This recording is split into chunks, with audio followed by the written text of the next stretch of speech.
In the same way was not even Rahab the prostitute considered righteous for what she did, when she gave lodging to the spies and sent them off in a different direction. Tinulungan niya yung tao ng Diyos. Kung paanong patay ang katawang walang espiritu, patay din ang pananampalataya kung walang mabuting gawa. So, dalawa talaga. Hindi faith alone. Whereas the body apart from the spirit is dead, so also faith apart from works is dead. Habang tayo ay nabubuhay dito sa lupa, ay nag-iipon din tayo ng mabubuting gawa. Maliban sa pera na iniipon natin, ay mas bigyang halaga ang pag-iipon ng mga kayamanan sa sangkalangitan. Yun nga po yung mga good deeds. Diba? Halimbawa, yan, sa mga bagyo na yan. Diba? Ang sarap tingnan no? Nagkakaisa, may tumutulong. Ang sarap sa puso.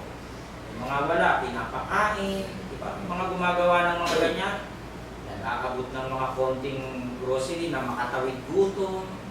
O, dyan napapakinabangan yung sinasabing kayamanan sa lupa na ang conversion ay itutulong sa kapwa. Di po ba? Ang mga mabubuting gawa na ito ay mga kayamanan sa langit na iniipon mo sa puso mo. Hindi puro galit sa kapwa. Ang naiipon, pagkainggit, paninira, sama ng loob, galit na itinatago sa puso ng mahabang panahon. Sa ating mga Kristiyano, release agad.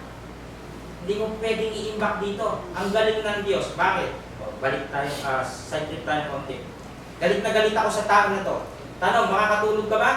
Hindi. Alauna nga, hindi ka pa nga makatulog kasi galit na galit ka. Tataas ang BP mo. Puyat ka. Sira ang tulog mo. Pwede kang ma-hospital. Ang galing ng Diyos, no? Ba't ano gusto niya? Release mo na yan! Magpatawad ka! Diba yun yung sinasabi? Yun yung mga kayamanan, yung nakalagay doon kanina sa kayamanan sa langit, Matthew 6:5, diba? Pagpapatawad sa kapwa, ayon sa context. Gusto ng Diyos yun eh. Mas luluwag tayo sa ating kalooban. Ganoon din naman ang tao. Ang mabuting tao ay nagsasalita ng mabuti dahil puno ng kabutihan ng puso niya. Ngunit ang masamang tao ay nagsasalita ng masama dahil puno ng kasama ng puso niya. Sapagkat kung ano ang nasa puso ng isang tao, iyon din ang lumalabas sa kanyang bibig. Panglalait, panglilibak sa kapwa, na parang puro siya na lang. Ang tama, puro siya ang magaling. Hindi na niya nakita ang kabutihan ng kapwa. Sarado na yung mata niya sa ganun. Masama po yung mga ganung bagay. The good person out of the good treasure of his heart produces good. And the evil person out of his evil treasure produces evil. For out of the abundance of the heart, his mouth speaks. Sabi ko, datapwat sinasabi ko sa inyo. Ayan Sermon on the Mount na naman yan, 5:44. Ibigin ninyo ang inyong mga kaaway at idalangin ninyo ang sa inyo'y nagsisiusig. Kung sino yung mga tumitira sa iyo na yan, sinisiraan ka, sabihin mo sa Diyos. Diyos ang kikilos dyan. Basta ako, pinatawad ko kayo, hindi ako galit sa inyo. Di po ba? But I say to you, love your enemies. Mahirap yan. Bakit? Kaaway ko nga, paano ko iibigin? Kristiyano ka nga. Utos ng Diyos to sa atin para maginhawahan ang puso natin. Ibig sabihin, love your enemies. Huwag mong gawan ng masama yung kapwa mo. Ginawa ka niya ng masama, managot ka sa Diyos. Pero hindi ako gagawa ng masama. Kasi ang aral sa amin, love your enemies. Bless those who curse you. Do good to those who hate you. Ang hirap niyan. Galit nga ako sa kanya, paano ko siya gagawa ng Brad, galit ako sa kanya. And pray for those who spitefully use you and persecute you. Yan ang buhay Kristiyano. Kasi bakit? Hindi tayo panglupa, mga kapatid. Aalis po tayo dito. Lilipat tayo dun sa panglangit. Papalitan tong katawan na ito. Kaya magpatawad po tayo. Kaya nga samantalang tayo may pagkakataon, nabubuhay pa tayo dito sa lupa. Galatia 6:10. Ano raw? Magsigawa tayo ng mabuti sa lahat. Hindi sa atin lang, sa lahat. Tingnan niyo po, especially, lalong-lalo na saan? Sa mga kasambahay, sa pananampalataya. Yan yung binabanggit natin kanina, nakita mo na yung kapatid mo, nangangailangan.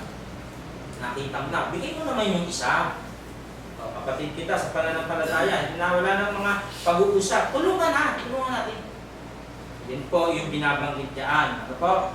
Kaya sa sermon ng ating Panginoong Hesus, makikita natin, napakalaman ito, sa Sermon on the Mount, at ito'y hanggang lesson 23. Nasa lesson number 14 pa lang po tayo.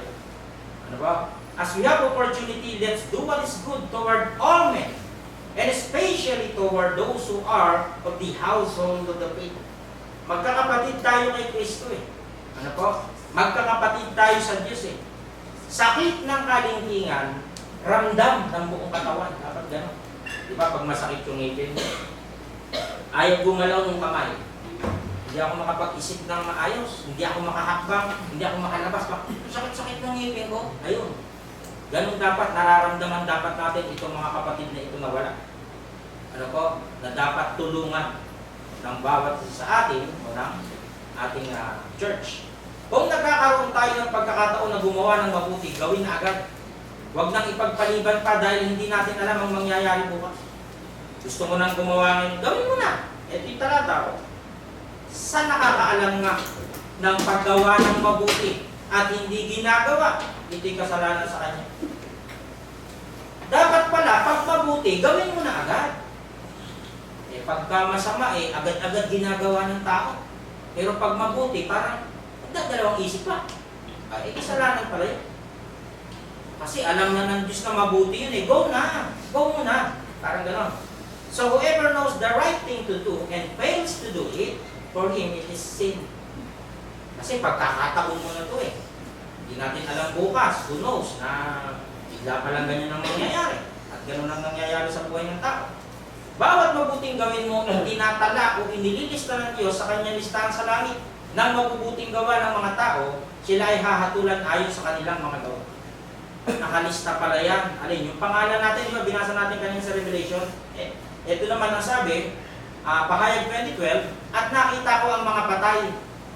Ito yung mga tao na namatay na, malalaki at maliliit, na nakatayo sa harapan ng luklukan at nangabuksan ang mga aklat.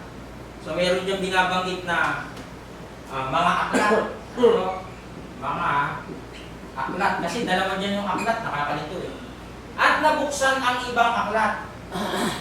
Meron diyang binabanggit na ibang aklat. Ano daw itong ibang aklat? Ibang aklat na siyang, ayun, book of life. Ayon din sa talata. Ano po? Ibang aklat na siyang aklat ng buhay. At ang mga patay ay hinatulan.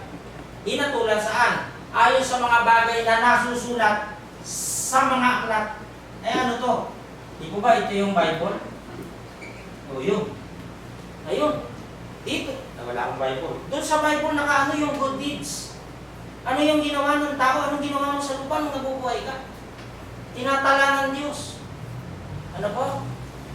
Nakuha niyo po? Hinatulan daw yung mga patay ayon sa mga bagay na nasusulat sa mga aklat. Kasi ito, sa Greek word, ano ito Biblos. Composition of many books. O ba gano'n? Kaya, Bible.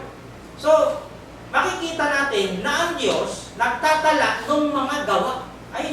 Ayon sa kanilang mga gawa. Ano po? Nililista pala ng Diyos yun. And I saw the dead, great and small, standing before the throne. And the scrolls were open. Then another scroll was open. Scroll. Ano ba? Was open. Ano yung scroll na yun? The book of life. And the dead were judged according to their deeds. Ayun, deeds. As were recorded in the scrolls. The sea gave up all the dead who were in it, and death and Hades gave up the dead that were in them. The dead were judged according to their deeds. Ang sarap tumulong eh. Ayan yung pruweba na ang Diyos nagtatala ng gawa. Kapag mabuting gawa ang ginawa mo, ito ang magiging ebidensya mo sa kayamanan sa langit ang ipagkakaloob din sa iyo, ang buhay na walang hanggan.